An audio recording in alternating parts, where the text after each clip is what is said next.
যে এলেমের মাঝে হেদায়েত, যার ভিতরে সুজ্ঞান আছে সেই হেদায়েত প্রাপ্ত। এই সুজ্ঞানটা শুধু প্রকাশ্য শিক্ষার সুজ্ঞান না, সেটা বাতিনি এবং জাহেরি দুটোটা এলেম যার ভিতরে আছে, আল্লাহ প্রদত্ত কলবের এলেম, সিনার এলেম, মাথার এলেম, সর্বং এলেম যার ভিতরে আছে সেই সুপথ প্রাপ্ত।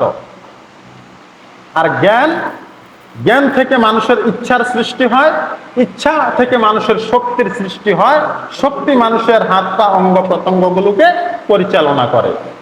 এই জন্য যার ভিতরে সুজ্ঞান প্রতিভা আছে সে কখনো কুপথে যায় না। সে বুঝে এটা করলে এটার ফল ভালো হবে না, এটা করলে এই হবে, এটা করলে এই হবে, সে বুঝে। এজন্য সে কুপথে পা দেয় না। এই জন্য সকলে আমরা সুজ্ঞান অর্জন করি, সুজ্ঞান অর্জন করি। এটার প্রয়োজনীয়তা অনেক এই সমাজে, এই দেশে, এই দুনিয়াতে।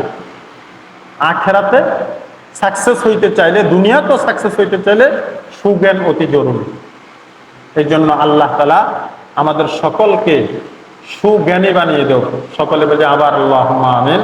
ওয়া আখিরু দাওয়ানা আলহামদুলিল্লাহি রাব্বিল আলামিন। যারা সুন্নাহ পড়ে চলে গেছে